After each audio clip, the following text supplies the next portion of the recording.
और सत्ता में अब वो खबर जो शुरू तो हुई थी खिलाड़ियों की मांग से, खिलाड़ियों के सम्मान से, खिलाड़ियों के अधिकार से, लेकिन अब वहां राजनीति का खेल इतना बढ़ गया है कि खिलाड़ी कहीं पीछे छूट गए हैं और नेता अपना खेल इतने शातिराना तरीके से खेल रहे हैं कि खेल और खिलाड़ियों की उम्मीद मिट्टी में मिलने का डर पैदा हो गया है। कल रात दिल्ली के जंतर मंतर पर जो हुआ वो खेल और खिलाड़ियों के लिहाज से बिल्कुल अच्छा नहीं हुआ। हाँ, नेताओं को राजनीतिक जमीन तैयार करने के लिए कुछ दिनों का खाद पानी जरूर मिल गया।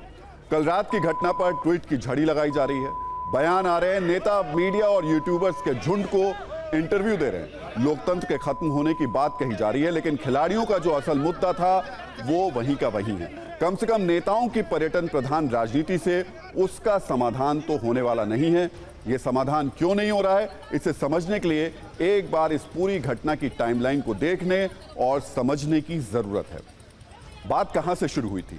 बात शुरू हुई थी इंडियन रेसलिंग फेडरेशन के अध्यक्ष ब्रजभूषण शरण सिंह पर यौन शोषण के आरोपों से, उनके खिलाफ जांच और इस्तीफे की मांग से। इसी को लेकर 23 अप्रैल को दूसरी बार कुछ पहलवान, जिसमें बजरंग पुनिया, साक्षी मलिक और विनेश फोगाट शामिल हैं, वो धरने पर बैठे थे।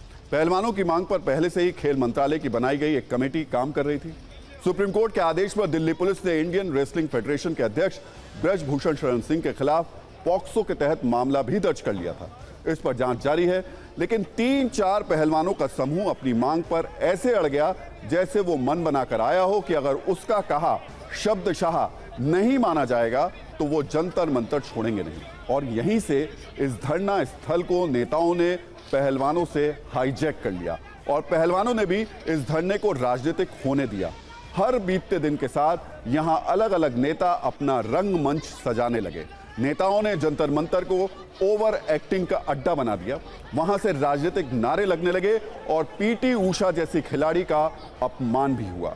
इन घटनाक्रम पर हमने आपके अपने न्यूज मित्रों के लिए सत्ता की जंतर मंतर वाली कुंजी तैयार की है, इसमें हर डिटेल होगी। सत्ता की कुंजी शुरू करने से पहले 3 बातें बहुत क्लियर समझने की जरूरत है। पहली बात, अगर पहलवानों के साथ कुछ गलत हुआ है तो उन्हें भारत के कानून के हिसाब से न्याय मिलना चाहिए। दूसरी बात, अगर ब्रजभूषण शरण सिंह दोषी हैं तो उन पर कानून के अनुसार कार्रवाई होनी चाहिए, पर वो दोषी हैं या नहीं ये जांच के आधार पर ही तय होना चाहिए। और तीसरी बात यह कि पहलवानों की तकलीफों का मंच राजनीति का अखाड़ा नहीं बनना चाहिए, जो कि इस मामले में खुलकर हो रहा है। तमाम नेताओं के होंठों पर राजनीतिक मलाई लगी हुई है। इसके अलावा एक और बात जो बहुत ध्यान देने वाली है वो ये कि सुप्रीम कोर्ट भी इस पूरे मामले पर नजर बनाए हुए है। आज सुप्रीम कोर्ट ने पहलवानों के मुद्दे पर बड़ी बात कही। पहलवानों ने सुप्रीम कोर्ट से मांग की थी कि वो दिल्ली पुलिस की जांच को मॉनिटर करें, लेकिन सुप्रीम कोर्ट ने उनकी बात नहीं मानी। उन्होंने कहा कि दिल्ली पुलिस ने ब्रजभूषण शरण सिंह के खिलाफ केस दर्ज कर लिया है और मामले में दाखिल याचिका का उद्देश्य पूरा हो चुका है। सुप्रीम कोर्ट ने याचिकाकर्ताओं को इस बात की आजादी जरूर दी कि वो चाहे तो दिल्ली हाईकोर्ट में अपील कर सकते हैं। अब यह समझने की जरूरत है कि कल क्या हुआ, जंतर मंतर पर हंगामा क्यों हुआ। कल रात जो हंगामा हुआ उसकी पूरी स्क्रिप्ट पहले से तैयार की गई थी और इस सब के पीछे कुछ सुपर एक्टिव नेता थे जो शायद कई दिनों से मौके की तलाश में थे।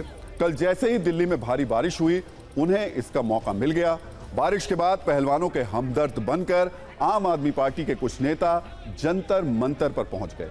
इनकी अगुवाई आम आदमी पार्टी के विधायक सोमनाथ भारती कर रहे थे। ये लोग कुछ फोल्डेड बैट लेकर पहलवानों की मदद और जोरदार राजनीति करना चाहते थे। इस पूर्व नियोजित कार्यक्रम के लिए शायद इन्होंने जंतर मंतर पहुंचने से पहले फोन फ्रेंड भी किया, क्योंकि टाइमिंग ऐसी थी कि यूट्यूबर्स का झुंड और कई चुनिंदा पत्रकार जंतर मंतर पर एकदम ऑन टाइम थे। सोमनाथ भारती ने जंतर मंतर पहुंचकर जैसे ही घटनास्थल पर फोल्डेड बैट पहुंचाने की कोशिश की, वैसे ही पुलिस इनके रास्ते में आ गई और बाहरी लोगों को धरना स्थल पर जाने से रोकने लगी। इसके बाद हंगामा हो गया और इस हंगामे को लेकर सबसे बड़ा आरोप यह लगाया गया कि पहलवानों से मारपीट की गई, उन्हें गालियां दी गई। लेकिन कल रात के एक वीडियो में मारपीट के आरोपों का झूठ भी कैद हो गया, जिसमें एक पहलवान से पूछा गया कि तुम्हें किसने मारा, तो वो खुद कह रहा है कि उसे पंखे से चोट लगी है। मोबाइल फोन में रिकॉर्ड हुए इस छोटे से वीडियो क्लिप को एक बार सुनिए और समझिए कि अगर ये वीडियो ना होता तो झूठ का किस तरीके से प्रचारित किया जाता। वैसे ये कोशिश अब भी जारी है। भाई दिखा कैसा लगे भाई, चोट लगी है देख, कैसा लगी है? ये मारी गई है पुलिस वाले के द्वारा जिसने दारू पी रखी थी। लेकर चली ना सब भी दे। दुष्यंत फोगाट नाम है उनका सर फोड़ा गया इन्होंने, जो ये पी रखे इन्होंने।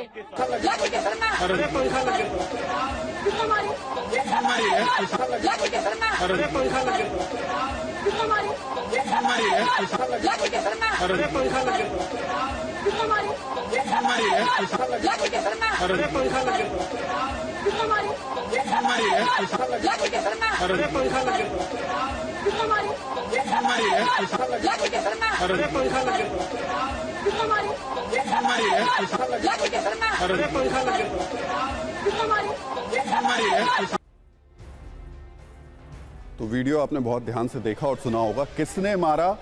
पंखा लगा। धरना देना और प्रदर्शन करना किसी का भी हक है, लेकिन धरना स्थल पर कानून व्यवस्था कैसे कायम होगी ये सुनिश्चित करना पुलिस का काम है। कल की हंगामेदार तस्वीरों में देखा गया कि जब पुलिस ने दिल्ली महिला आयोग की अध्यक्ष स्वाति मालीवाल को धरना स्थल से हटाने के लिए कहा तो वो वहीं खड़ी होकर मीडिया से बात करने लगी, आरोप लगाने लगी, जिसके बाद स्वाति मालीवाल को वहां जबरन हटाना पड़ा। इस दौरान Swati Maliwal how dare you कहती रही और ये शब्द कैमरे में रिकॉर्ड होते रहे। आपको ये वीडियो देखना चाहिए, इससे आप समझ जाएंगे कि स्वाति मालीवाल पहलवानों से भी ज्यादा अपने राजनीतिक लाभ और धरना स्थल पर अपनी उपस्थिति दर्ज कराने को लेकर कितनी गंभीर थी। ड्यूटी करें आप, अपनी ड्यूटी करें। प्लीज साइड होइए, साइड होइए please. No you can not be madam, ma'am please come. No no no no, आप मिसबिहेव नहीं कर सकते हमारे स्टाफ के साथ।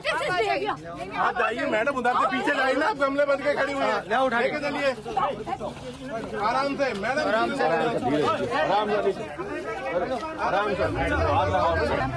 से मैडम, आराम से लग जाएगी madam, please please. This is completely wrong. आप अंदर बैठिए। I am not. मैडम उधर से चली जाओ, एक हाथ में उधर। What the hell is happening corporate? अरे ये क्या गुंडागर्दी? आपको क्या चलिए आप उधर ही, उनको भी पकड़िए, चलिए प्लीज। पिछले दिनों यूपी में माफिया अतीक अहमद की हत्या करने वाला व्यक्ति मीडिया कर्मी बनकर ही आया था। उसने पहले माइक निकाला और फिर पिस्टल। इस घटना के बाद यूपी पुलिस पर बहुत सवाल उठे थे। ऐसे में ये दिल्ली पुलिस की जिम्मेदारी बनती है कि वो ऐसे धरना स्थल जहां पहलवान धरना दे रहे हैं वहां पर सुरक्षा कड़ी रखें। इसलिए पुलिस से हाउ डेयर यू वाले सवाल करने में बहुत समझदारी नहीं है, क्योंकि कल को अगर जंतर मंतर पर किसी तरीके की अनहोनी होती तो जवाब पुलिस को ही देना होगा। नेता आज भी सवाल पूछ रहे हैं, कल भी सिर्फ सवाल ही पूछेंगे।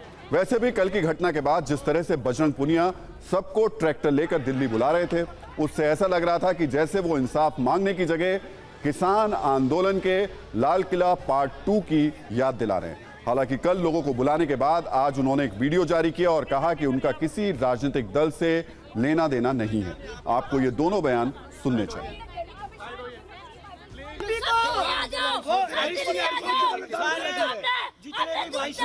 आज जरूरत है सारे देश की, आज आप लोग सभी दिल्ली आ जाइए। तो ये जबरदस्ती कर रहे हैं ना, बहन बेटियों को गाली दे रहे हैं और ब्रिजभूषण का अभी तक इन्हें कुछ नहीं किया। ये इनका हाल है पुलिस प्रशासन का, ये पुलिस प्रशासन का हाल है। आप सभी जितने भी मेरे देशवासी हैं सभी ट्रैक्टर दिल्ली पहुंचे। तो मैं आपसे बताना चाहूँगा, ये मुद्दा किसी पार्टी का नहीं है, हम किसी पार्टी से जुड़े हुए नहीं हैं। आप आइए, हमारा समर्थन करिए खिलाड़ियों का। अगर महापंचायत की बात होगी तो हम सभी जो खापों के जो प्रधान हैं हम उनको बुला के हम उनसे बात करके पंचायत करेंगे। लेकिन आप आइए, हमारा सपोर्ट करिए और इसको किसी राजनीतिक पार्टी से ना जोड़िए। ब्रजभूषण शरण सिंह के खिलाफ धरना देने वाले पहलवानों को भी समझना होगा कि पुलिस भावनाओं और आंसुओं के हिसाब से नहीं बल्कि कानून के हिसाब से काम करेगी। एक 6 महीने पुरानी घटना पर वो तुरंत गिरफ्तारी की मांग कर रहे हैं। इस मामले में एफआईआर पहले ही हो चुकी है। अब आगे बिना जांच किए ब्रजभूषण शरण सिंह को गिरफ्तार करना आसान नहीं है। बिना जांच के पुलिस अगर कोई कदम उठाती है तो सच सामने नहीं आ पाएगा और पूरा केस ही उलझ कर रह जाएगा। वैसे भी पुलिस का काम सच को सामने लाना है, किसी प्रेशर ग्रुप के जो ग्रुप होता है उसके दबाव में काम करना नहीं।